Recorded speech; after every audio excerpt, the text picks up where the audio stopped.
할렐루야. 오늘 봉독한 말씀을 가지고 가장 귀하고 기쁨이 되는 하나님의 말씀, 이런 제목으로 함께 은혜를 받고자 합니다. 2023년 예수님 안에 있는 그 충만한 은혜와 진리가 오늘 우리에게도 흘러넘쳐서 우리의 삶에 예수 그리스도 안에 있는 은혜와 진리가 충만함으로 풍성한 삶을 사시기를 주의 이름으로 축복합니다. 그런 마음 가지고 우리 옆에 분들에게 예수님 안에 있는 은혜와 진리를 풍성하게 누립시다. 시작. 예수님 안에 있는 은혜와 진리를 풍성하게 누립시다. 아멘. 우리가 예수님 안에 있는 그 은혜와 진리를 풍성하게 누리기 위해서는 지난 주일에 예배의 감격을 체험해야 된다. 예배의 감격을 체험하기 위해서 영과 진리로 예배를 드려야 된다고 말씀을 들었습니다. 오늘은 우리에게 가장 귀하고 또 우리에게 진정한 기쁨을 주는 이 하나님의 말씀, 이 말씀을 통해서 우리가 하나님 주시는 은혜와 진리가 충만해서 풍성한 삶을 살아왔으면 좋겠습니다. 오늘 본문의 말씀은 다윗이 하나님의 말씀을 찬양하는 그런 노래를 기록하고 있습니다. 본시에서 다윗은 하나님의 말씀에 대한 여러 가지 호칭을 이제 부르고 있습니다. 그리고 하나님의 말씀의 특징들도 이야기하고 있고, 그 다음에 이 말씀이 우리에게 어떤 유익을 주는가, 그리고 우리는 이 하나님의 말씀에 대해서 어떤 반응을 보여야 되는가, 거기에 대해서 잘 말씀을 하고 있습니다. 먼저 하나님의 말씀에 대한 명칭들이 7절에서 9절에 보면 6가지로 표현이 되고 있죠. 7절에 보면 여호와의 율법, 그리고 여호와의 증거라고 말씀합니다. 8절에 보면 여호와의 교훈, 그리고 여호와의 계명이라고 말씀하고 있고, 9절에 보면 여호와를 경외하는 도, 그리고 여호와의 법도라고 그렇게 이야기하고 있습니다. 하나님의 말씀을 여러 가지 각도에서 이제 지칭을 하고 있다는 거죠. 근데 공통적인 것이 이 말씀 앞에 여호와라고 하는 그런 명칭이 나오죠. 여호와라고 하는 하나님의 이름은 스스로 존재하시는 분이시다. 스스로 존재하시는데 영원 전부터 영원까지 존재하시고 이 세상에 하나밖에 없는 분이시다. 그런 의미가 여호와 하나님의 뜻입니다. 자, 이 여호와 하나님의 이 명칭만 우리가 보더라도 이 세상에 여호와 하나님 외에 다른 신이 있습니까? 없습니까? 없다는 거죠. 그런데도 이 세상에 사람들이 수만 가지 신을 섬기잖아요. 그러면 그 신이 진짜 신입니까? 가짜 신입니까? 다 가짜입니다. 왜냐하면 사람들이 다 만들어낸 신이기 때문이죠. 안 그렇습니까? 그러나 여호와 하나님은 우리가 만들어낸 하나님이 아닙니다. 여호와는 스스로 존재하신, 영원 전부터 영원까지, 그리고 유일하신 한 분이시다는 거죠. 그래서 이 여호와 하나님 할 때에 오늘 스스로 존재하시고 영원 전부터 영원까지 하나밖에 없으신 하나님이시다. 그 하나님의 이제 말씀이라는 거죠. 시편 19편을 보면 우리가 읽지는 않았습니다만 1절에서 6절을 보면 이 여호와 하나님께서 오늘 우리에게 자연을 통해서 계시를 하신다는 말씀을 하고 있습니다. 하나님이 지으신 이 자연을 우리가 보면 자연이 우리에게 말은 하지 않지만은 하나님이 어떤 분인가, 야, 하나님이 정말 위대하신 분이시구나, 이렇게 아름답고 위대한 우주를 하나님이 만드셨다고 하면 그 하나님이야말로 굉장한 능력을 가지고 계시는 분이시다. 우리는 자연을 보면서 이런 무언의 계시를 우리가 받게 되는 것입니다. 그리고 7절에서 14절을 보면 기록된 하나님의 말씀인 이 성경을 통해서 우리는 확실하게 하나님이 우리에게 무엇을 계시하고자 하는 것을 알 수가 있다는 거죠. 자, 먼저 이 하나님의 말씀에 대한 명칭을 간단하게 살펴보면, 자, 7절 말씀에 보면 여호와의 율법이라고 말씀하고 있죠. 그래서 하나님이 보시기에 무엇이 옳고 그른지를 확실하게 우리에게 선을 그어 주셨다는 것입니다. 말씀을 통해서. 그래서 하나님의 율법은 오늘 우리에게 무엇이 옳고 그른지를 분명하게 우리에게 보여준다는 것입니다. 여호와의 증거라고 하는 말은 하나님의 말씀이야말로 하나님을 우리에게 정확하게 증언해 준다는 것입니다. 여호와의 교훈이라고 하는 것은 하나님께서 오늘 우리에게 이렇게 살아라라는 교훈들을 우리에게 말씀하고 있어요. 여호와의 계명이라고 하는 것은 이렇게 하라 저렇게 하지 말라라고 하는 하나님의 명령을 기록하고 있다는 것입니다. 여호와를 경외하는 도라고 하는 말은 하나님의 말씀의 목적이 뭡니까? 우리로 하여금 하나님을 경외하도록 하기 위함이다. 하나님을 존경하고 하나님을 사랑하도록 하기 위해서 이 말씀을 우리에게 주셨다는 것입니다. 여호와의 법이라고 하는 말은 원문에 보면 하나님의 심판으로 나와 있어요. 그러니까 우리는 하나님 말씀 앞에서 우리 자신들이 늘 평가되어지고 그 다음에 그 평가대로 하나님이 우리를 갚아주시는 거예요. 그래서 어째 보면 말씀 앞에 우리는 늘 나를 평가하고 그러면서 말씀을 통해서 하나님이 나에게 주시는 축복을 우리가 말씀대로 살아가는 대로 우리가 받아 누리게 되는 거죠. 그 다음에 두 번째로 하나님의 말씀의 특성이 뭐냐, 본질이 뭐냐, 7가지 정도가 나오는데, 자, 7절을 보면 하나님의 말씀은 완전하다고 했죠. 하나님의 말씀이 완전하기 때문에 오늘 이 말씀이 우리를 온전하게 하는 것입니다. 디모데후서 3장에도 분명히 나오죠. 이 하나님의 말씀이 하나님의 사람을 온전하게 하고 또 모든 선한 일을 행하기에 온전하게 한다고 말씀하고 있습니다. 또 7절 마지막에 보면 이 하나님의 말씀은 확실하다는 거죠. 확실하다. 그래서 이 말씀을 통해서 우리는 지혜롭게 살아갈 수가 있어요. 8절에 보면 하나님의 말씀은 정직하다고 했죠. 그래서 이 말씀이 우리를 정직하게 하는 것입니다. 그리고 이 말씀은 순결하다고 했습니다. 우리를 순결하게, 우리를 밝게 하는 것이 하나님의 말씀이라는 것입니다.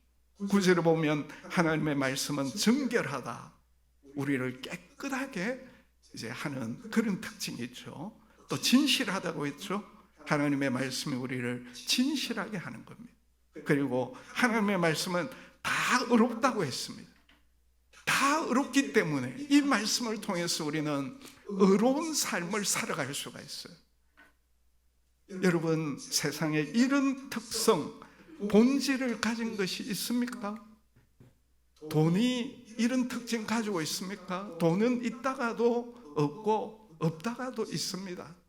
도둑놈이, 사기꾼이 내가 가지고 있는 돈을 얼마든지 훔쳐갈 수가 있어요. 그러니까 절대로 돈이 온전하지 못하고 확실하지도 못하고 또 정직하지 못하고 순결하지 못하잖아요. 오늘 우리가 가지고 있는 지식도 마찬가지입니다. 하나님의 말씀처럼 우리의 지식이 완전하고 확실하고 정직하고 순결하고 정결하고 진실되고 어렵습니까? 그렇지 않잖아요. 우리 목숨보다 더 귀한 자식들, 내 모든 것을 다 주어도 아깝지 않는 보물 중에 보물인 이 자식들, 하나님의 말씀처럼 완전합니까? 아니잖아요. 확실합니까? 확실하지 않습니다. 사람들이 추구하는 성공이나 명예주의, 권력, 이것도 다 완전하지 못한 거예요. 세상의 어떤 말과 글, 세상의 학문 다 변하기 마련입니다. 과학은 또 어떻습니까? 그렇게 우리가 자랑하는 과학 역시 영원히 완전하고 확실하고 정직하고 순결하고 정결하고 진실하고 어렵지 않습니다. 왜냐하면 과학도 계속 변하기 때문이죠. 이 세상에 그 어떤 것도 하나님 말씀처럼 완전하고 확실하고 정직하고 순결하고 정결하고 진실하고 어려운 것이 하나도 없다는 것입니다. 오직 하나님의 말씀만이 확실하고 완전하고 정직하고 순결하고 정결하고 진실하고 어렵습니다. 왜냐하면 이 말씀을 기록한 하나님이 완전하고 확실하고 정직하고 순결하고 정결하고 진실하고 어렵기 때문입니다. 아멘입니까? 그래서 우리는 이 하나님의 말씀에 우리의 인생을 걸어야 되는 것입니다.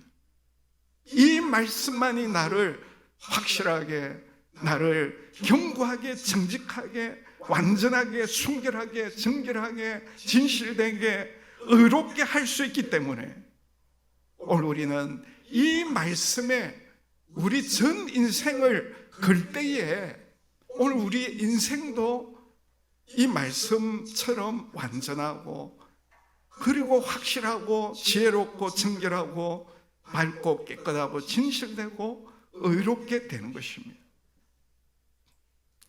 좀 더 구체적으로 이 하나님의 말씀이 우리에게 주는 유익에 대해서 오늘 본문을 통해서 살펴보겠습니다. 자, 먼저 따라서 합시다. 하나님의 말씀은 우리 영혼을 소성시킵니다. 7절에 보시면 여호와의 율법은 완전하여 무엇을 소생시킨댔습니까? 영혼을 소생시킨다. 이 소생시킨다 이 말은 까무러쳤다가 다시 깨어난다, 중병을 치르고 난 뒤에 다시 회복된다, 그런 뜻을 가지고 있습니다. 영어 성경에는 다시 살리다, 회복시키다, 새롭게 하다. 우리 교회 1월달 달력 주제가 회복이죠. 회복. 그래서 하나님의 말씀은 오늘 우리를 회복시키고 새롭게 하고 특별히 죽은 영혼을 다시 살려서 하나님께로 돌아오도록, 다시 회복되도록, 영적으로 병든 영혼을 치유할 뿐만 아니라 약한 영혼을 강하게 하고 맥 빠진 영혼이 다시 맥이 살아날 수 있도록 그렇게 하는 말씀이 바로 이 하나님의 말씀이라는 거죠. 몇 년 교회를 다니고 신앙생활을 해도 덤덤한 그런 영혼에 이 하나님의 말씀이 뿌려질 때에 그 영혼이 불이 타게 되고 타성에 빠진 영혼들이 이 말씀으로 다시 야성을 갖게 되는 것입니다. 이렇게 하나님은 말씀을 사용하시는 성령 하나님을 통하여 우리의 영혼을 살려내시고 회복시켜 주시고, 그리고 오늘 살아난 그 영혼을 통해서 죽은 영혼들을 다시 살리는 그런 일을 하는 것입니다. 두 번째로 따라서 합시다. 하나님의 말씀은 우리를 지혜롭게 합니다. 7절을 보시면 여호와의 증거는 확실하여 우둔한 자를 어떻게 한댔습니까? 지혜롭게 하며. 하나님의 말씀은 먼저 우리의 영혼을 살리고 난 다음, 회복시키고 난 다음에 우리의 인생이 바로 살아갈 수 있도록 지혜를 준다는 거예요. 그래서 말씀을 통해서 얻는 지혜는 원수보다 더 지혜롭고 스승보다, 노인보다 더 지혜롭다고 시편 기자가 말씀하고 있죠. 우리 같이 한번 시편 119편 98절에서 100절 같이 읽습니다. 시작. 주의 계명들이 항상 나와 함께하므로 그것들이 나를 원수보다 지혜롭게 하나이다. 내가 주의 증거들을 늘 읊조림으로 나의 명철함이 나의 모든 스승보다 나으며 주의 법도들을 지킴으로 나의 명철함이 노인보다 나으니라. 아멘. 하나님의 말씀은 우리의 영혼을 소성시킬 뿐만 아니라 우리를 지혜롭게 하는 거예요. 이 세상에 가장 지혜로운 사람보다도 더 탁월한 지혜자가 되게 하는 것입니다. 이런 유익이 하나님의 말씀이라는 것입니다. 세 번째로 하나님의 말씀은 우리의 마음을 기쁘게 한다고 했습니다. 8절에 보면 여호와의 교훈은 정직하여 무엇을 기쁘게 하고? 마음을 기쁘게 하고, 마음을, 행복을 준다는 거죠. 그래서 하나님의 말씀을 통해 얻은 행복은 이 세상에 어떤 것도 빼앗아 갈 수가 없는 것입니다. 하박국 선지자를 우리가 보면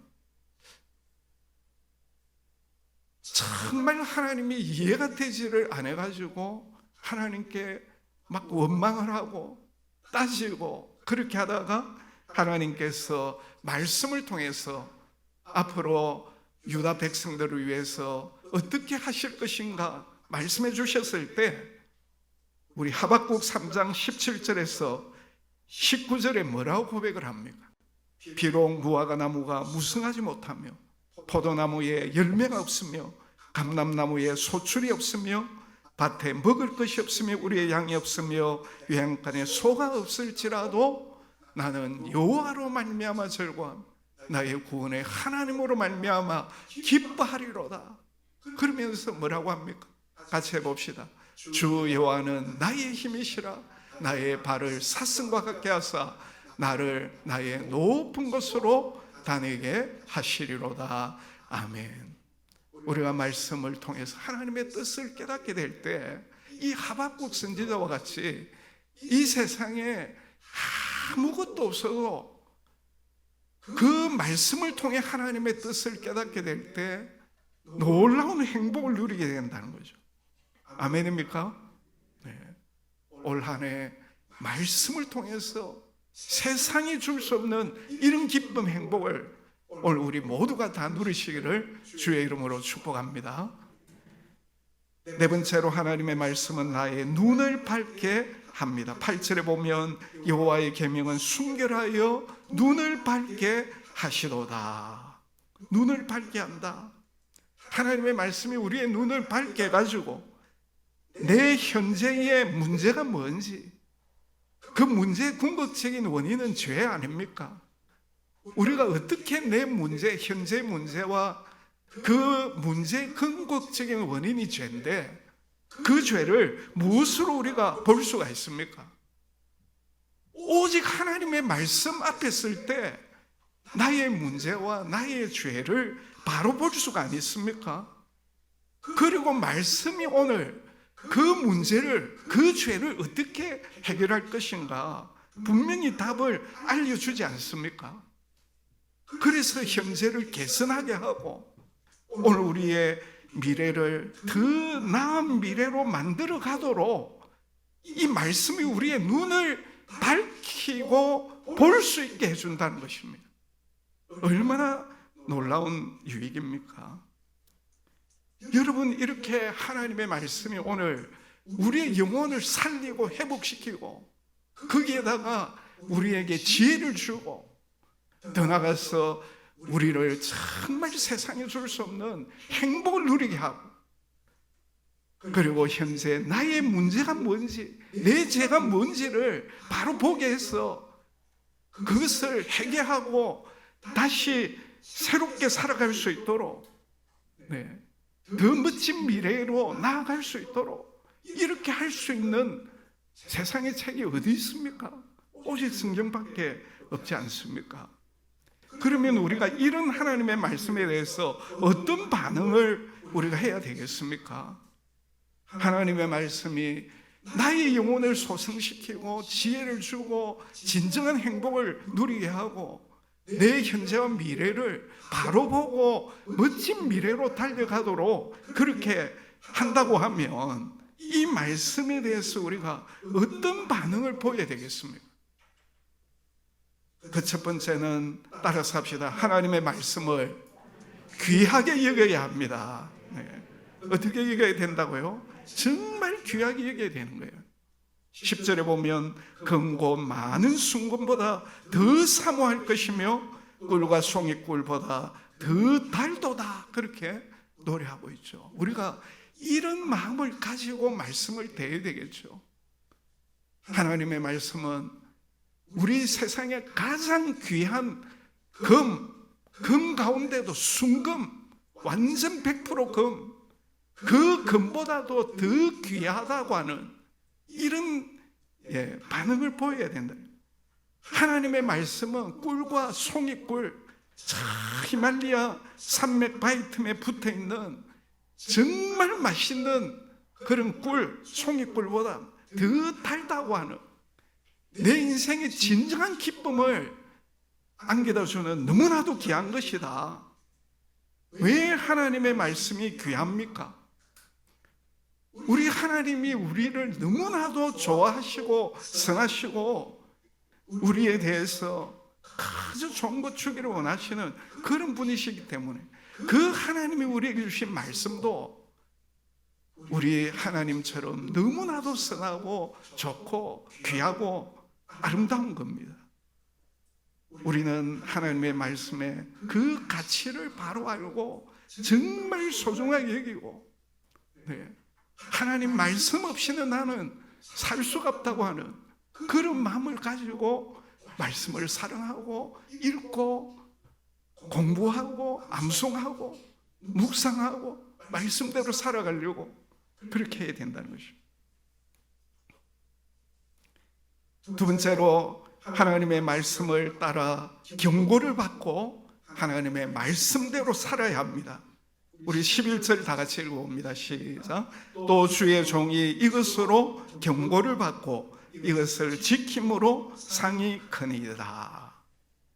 여러분, 하나님께서 우리에게 이렇게 살아라 교훈해 주잖아요.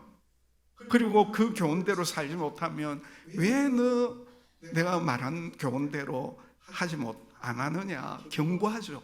너 그렇게 살다가는 너 큰일 난다.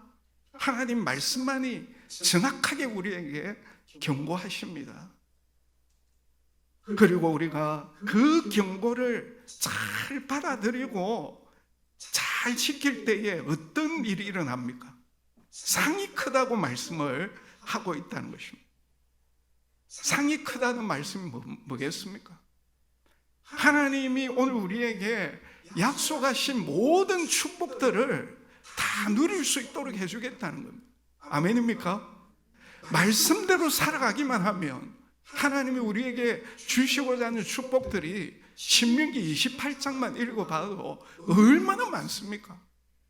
그러니까 말씀의 경고를 잘 받아가지고 지키면은 하나님의 약속하신 축복을 다 누릴 수가 있다는 거예요. 그러나 반대로 지키지 않으면 어떻게 됩니까? 하나님의 마음에 합한 사람으로서 하나님이 정말 축복을 많이 해주신 다윗 같은 경우에도 하나님 말씀 경고를 무시하고 바세바를 취하고 그 남편을 죽이는 일을 했을 때 그 다윗 가문이 그때부터 완전히 망하는 길로 가지 않았습니다. 솔로몬도 마찬가지입니다.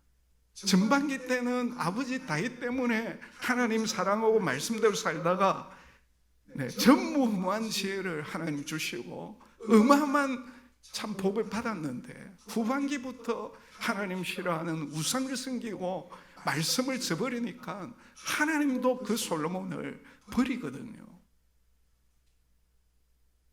오늘 우리는 하나님의 말씀을 받아서 그 교훈대로 그대로 살아가야 됩니다. 그대로 살아가지 못할 때 말씀이 우리에게 경고하시면 빨리 정신을 차리고 하나님 앞에 철저하게 회개하고 다시 하나님의 말씀을 따라서 우리가 살아가고, 그래서 하나님이 나에게 주시고자 하는 그 상을 우리가 받아 누려야 안 되겠습니까? 그런 것을 우리 자녀들과 후대들에게도 가르쳐야 되는 것입니다. 마지막으로 하나님의 말씀을 붙잡고 기도해야 합니다. 12절에서 14절을 보면 다윗의 기도가 나오는데 핵심은 뭡니까? 하나님의 말씀을 붙잡고 기도해야 된다는 것이죠. 왜냐하면 오늘 하나님의 말씀 아니면 우리의 죄를 우리가 알지를 못합니다. 그러니까 회개하지 아니하죠. 재회개하지 아니하면 어떻게 됩니까? 이 고범죄 알면서도 계속 짓는 거예요. 그러니까 계속 하나님의 복을 받지 못하게 되겠죠. 그러니까 말씀을 붙잡고 말씀 앞에서 내가 알지 못하는 죄도 말씀을 통해 깨닫고 회개하고, 또 고범죄 같은 경우에는 참 아주 고약한 죄거든요. 이거는 알면서 짓는 거예요. 고의적으로 짓는 거죠. 그러니까 하나님을 무시하는 거 아닙니까? 우리의 주제를 뛰어넘는 죄거든요. 그런데 이런 고범죄를 우리가 어떻게 해결할 수가 있습니까?